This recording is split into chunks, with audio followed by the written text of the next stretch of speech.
Ông lão gọi cháu trai và cháu gái vừa sinh của mình. Mà giờ đây bằng chứng rành rành. Nhưng cảnh sát lại chẳng làm gì được họ. Bên này, bà Vương Thị ở đồn công an nhất quyết không nhận con. Tôi chỉ muốn gửi cháu trai tôi đến chỗ con dâu út. Bên cạnh nó thôi. Lý do à? Một là vì con dâu cả nhà tôi không có sữa. Nó không nuôi được. Hai là nhà con dâu út có tiền, điều kiện tốt. Cháu tôi ở với họ sẽ sung sướng. Tôi chỉ muốn hai đứa nó nuôi hai đứa nhỏ như sinh đôi thôi.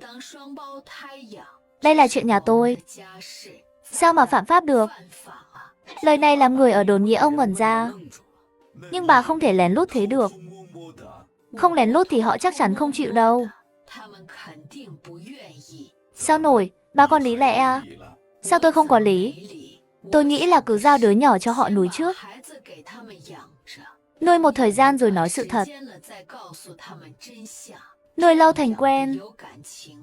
Họ cũng không nỡ để tôi mang đi. Thế là nuôi được đứa nhỏ đến lớn luôn. Tôi cũng nhận mình trọng nam khinh nữ. Tôi chỉ lo cho cháu trai, chẳng quan tâm cháu gái. Là tôi sai. Nhưng trọng nam khinh nữ không phạm pháp nhỉ? Tôi bảo con trai mang cháu trai đi xin sữa. Không phạm pháp nhỉ? Ông Phó, ông xem phải làm sao đây? Đợi chút, bác tôi chắc sắp đến rồi. Vừa dứt lời, Phó Hưng Vi đến, cùng với trưởng đồn. Vương Thị thấy ông mặt lạnh tanh, lòng cũng hơi run. Thông gia, chuyện này là tôi sai. Tôi xin lỗi ông. Chúng ta là thông gia, là người một nhà. Có gì về nhà từ từ nói nhé. Tôi sai, các ông đánh mắng tôi cũng chịu. Không cần đưa vào đồn chứ. Phó Hưng Vĩ mắt lạnh băng, chẳng thèm nhìn Vương Thị. Đi thẳng qua, nhìn Phan Hồng đang thẫn thờ. Phan Hồng, cậu còn nhớ lời thề cậu quỳ trước mặt tôi không? Phan Hồng gật đầu. Dẫn mẹ cậu ra ngoài trước đi. Phan Hồng không nói gì, kéo mẹ già đi thẳng ra ngoài. Chỗ này giờ không còn họ. Trưởng đồn mới lên tiếng, ông Tinh Quý à. Tôi đã tìm hiểu chuyện này. Muốn hợp tình hợp pháp nhốt họ vào, khó lắm. Con là sai. Nhưng Phan Hồng là bố ruột đứa bé. Gửi con đến chỗ cũng là họ hàng. Gán tội bỏ rơi cũng không được. Cái đó cũng sai. Trong ghi âm, hắn không nói sẽ bỏ rơi đứa bé. Bảo là vài ngày sau sẽ mang về nuôi cùng. Tôi nghĩ rồi, gán tội cùng con cũng không xong. Nhưng có thể tạm giam vài ngày. Tạm giam không được, phải khiến họ bị phạt. Nhưng bà nội đứa bé ôm nó, dọa sẽ ném đứa bé đi. Ông có thể kiện bà ta tội giết người chưa thành. Ta tìm luật sư giỏi, cố gắng xử vài năm. Bà ta lớn tuổi, lại là bà nội ruột, chắc không xử lâu được. Bà già này tuổi cao rồi, giam vài năm là cùng. Không thì trong tù còn phải tìm người chăm bà ta. Chẳng lẽ để quốc gia nuôi bà ta già? Ông muốn dạy dỗ thằng rể. Tôi khuyên ông tự xử lý riêng. Vì nhà ông đặc biệt, nó mà có tiền án, ảnh hưởng đến tương lai con cái. Bà già thì chắc chắn phải kiện. Bà ta bị xử cũng ảnh hưởng đến con. Cái này kệ. Giam được bao lâu? Tìm luật sư tốt, cố kéo dài thời gian xét xử.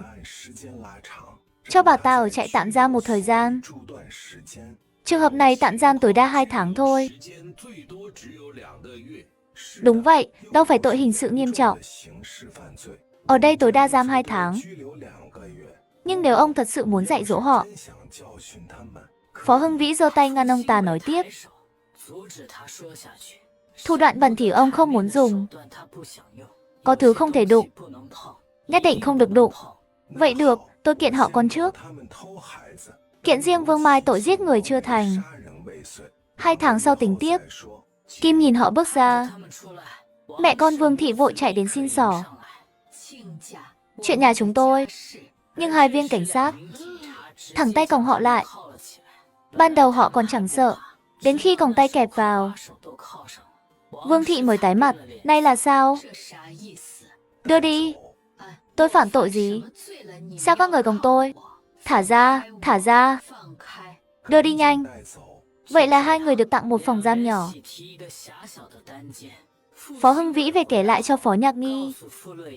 Ông đã tống Phan Hồng và mẹ hắn vào trại giam và sẽ kiện họ tội con, nhốt vào tù.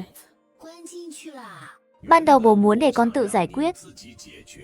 Nghĩ lại thì bố là bố quyết định thay con lần này. Cả nhà nó lòng dạ độc ác. Không nên để con yếu ớt thế này tự xử lý. Con cứ yên tâm ở cứ. Bố giúp con giải quyết. Bố định giải quyết thế nào? Kiện thì kiện. Bố không dùng quyền đè người. Pháp luật xử họ vô tội. Bố sẽ không làm khó nữa. Đợi con ra cứ. Con ly hôn với Phan Hồng đi. Nghe đến hai chữ ly hôn, Phó Nhạc Nghi siết chặt tay. Sao? Con luyến tiếc à? Không, chỉ là không cam lòng. Đối tốt với nhà họ thế mà ra nông nỗi này. Sao cam lòng được chứ? Thôi con nghỉ ngơi đi. Đừng nghĩ nhiều nữa. Sau này con lớn lên hỏi thì sao? Con nghĩ xa quá rồi. Con nghĩ gì sau này còn tùy cách mình nuôi dạy. Phó Nhạc Nghi không hỏi thêm, chỉ cúi nhìn đứa bé nằm yên trong lòng. Phó Hoài Nghĩa về sau tốt bụng báo cho Phan Tiểu Hoa, bảo anh ta đưa cháu gái đến bệnh viện Trăm Hoàng Xuân. Sao anh lại mềm lòng thế? Báo cho hắn làm gì? Để họ lo sốt vào đi. Hoàng Xuân nằm ốm ở viện, lại không chịu nói nhà mình ở đâu. Chẳng lẽ muốn ép bệnh viện thả bà Vương ra? Hắn vừa phẫu thuật xong, bệnh viện chẳng lẽ để hắn nằm bẩn trên giường, không để Phan Tiểu Hoa chăm? Ai chăm đây? Hóa ra anh lo hắn không ai dọn phân dọn nước à? Tôi tưởng anh thương xót gì chứ. Tôi trông giống loại người đó không? Mai đi làm rồi. Hôm nay anh về hay ở lại đây qua đêm? Tất nhiên ở lại đây rồi. Trời tối rồi, xe cũng hết. Hay tôi cũng ở lại nhé. Anh ở lại định ngủ đâu? Giường anh không nhỏ. Tôi chen với anh nhé. Có người bên cạnh tôi ngủ không được. Nhanh thu dọn đồ đi. Tôi lái xe đưa anh về. Mất công thế làm gì? Anh đưa tôi về rồi lại quay lại, lằng nhằng. Tôi thích. Phó Hoài Nghĩa đưa Dịch Vân Thạc về. Đã hơn 8 giờ. Sau đó anh ghé qua chỗ Lâm Ngọc Giao. Anh đấy làm gì? Nhạc Nghi sinh chưa? Sinh rồi, được một bé gái.